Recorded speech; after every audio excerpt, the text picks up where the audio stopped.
Hi everyone, Kate Bohr and Fiona Pearman joining you after this week's Facebook Live, where we continue to have the conversation around the importance of self-advocacy. And even just today, we're on a session around career planning and lots of people talking about, how do I go about being more visible? How do I go about building my brand and profile with key stakeholders so I can achieve my career goals? And today we really want to dig into how do we start to go about doing this? And I think having a plan is really critical.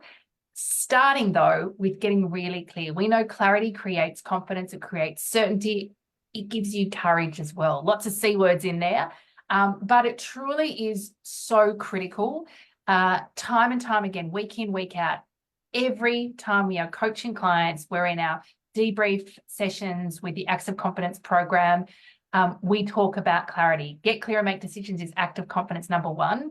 And getting really clear about what it is that you want to be known for and why is really critical to drive the actions and the decisions that you will subsequently take to actually get out there and translate the thinking into action. Yeah, we know how incredibly powerful it is to spend a bit of time to dig in and to gain that clarity. We also know this is tough.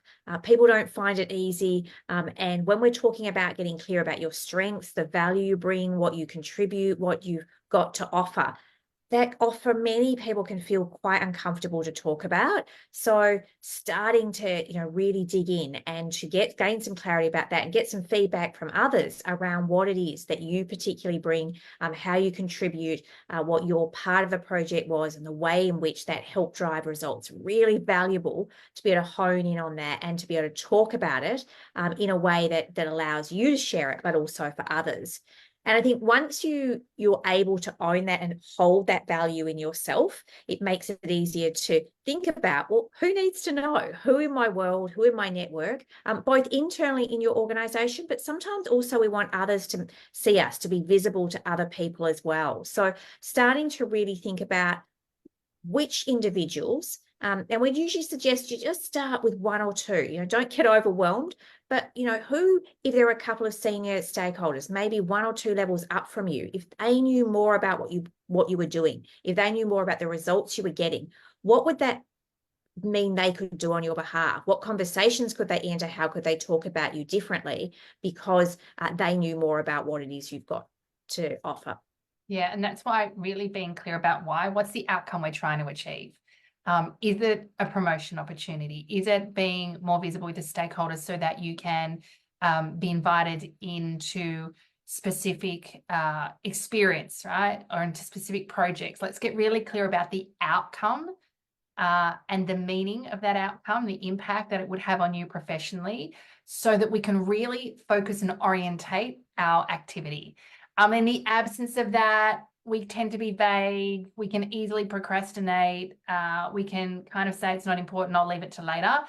When we can really be clear about the what and the why, and ultimately that leads to the who, then we can really narrow down and hold ourselves far more accountable towards taking the action that we need to take in order to really deliver the results that we know self-advocacy can. I think, there's lots of pieces here, and we've got countless stories of people giving this a go. And as we're talking, Kate, I'm reminded of one of the women in our bespoke Women in Leadership programs. And she really took to heart. We would say things like, put your hat in the ring, try for roles, even if you think they're a bit beyond you. You're going to learn something through going through that interview process, through doing that.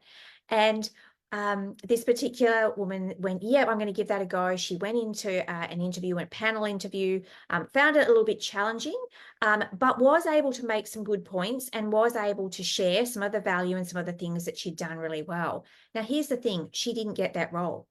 But what she came back and reported to us a little while later on was, I didn't get that role, but 3 months later, someone who was on that panel, someone who saw her, someone she was visible to, had another role coming up and went straight to her and said, actually, you weren't quite right for this role, but because I know what you're capable of, I'd love you to apply for this role, which I think is going to be an even better fit for where you want to go right now in your career. And so that work that she'd done paid off in a way that actually ended up even being more aligned to what she'd love to do. Yeah. We never know, right, where these things go. But when we're clear about putting ourselves out there, when we're clear about the outcome we're seeking to achieve, and importantly, we start taking action. Right?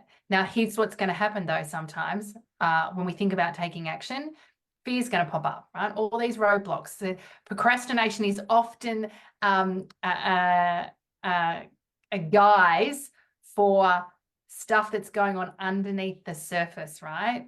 And, fear, will I be judged? Will, in that particular circumstance, what if I go for it and I don't get it? What impact will that have on my reputation? Will that mean that I don't have what it takes? Does that mean I'm not capable of that role? There's lots of things that could come up when we think about putting ourselves out there, particularly for a stretch opportunity like this particular person does. So our ability to embrace those roadblocks, to embrace some of those things that are coming up, some of those sometimes excuses, to get beneath the surface, to be honest with ourselves, to coach ourselves through those dynamics, so that we can start taking the action. We can take what we call small acts of confidence. We can get the feedback and we can staircase our way towards achieving our goals. Yeah, I think the opportunity here is to really hone in on who it is, and then very specifically, what action am I going to take? What am I going to do? Am I going to have a coffee? Am I going to present at that particular event? Am I going to reach out? Am I going to ask someone, could you introduce me to that person? Whatever the action step is, we always want you to be doing one small thing differently. Each week, if you're tuning into these Facebook Lives, there's always at least one thing you could do. And what we know over time is the people who choose to take the action are the ones that see the big results and see the big outcomes. So encouraging you to do that this week. If you've enjoyed today's Facebook Live, we'd love for you to share it with someone in your network who you think could benefit from this. If you want to find out more or tune in more, head over to our Facebook page. All our Facebook Lives are there, and also over on our YouTube channel as well. And if and when you're ready to go deeper with your relationship with Core Confidence, visit our website, coreconfidence.com.au. Reach out and have a chat with us, and we can talk to you about how the Acts of Confidence program can really support you to achieve your goals in career and life.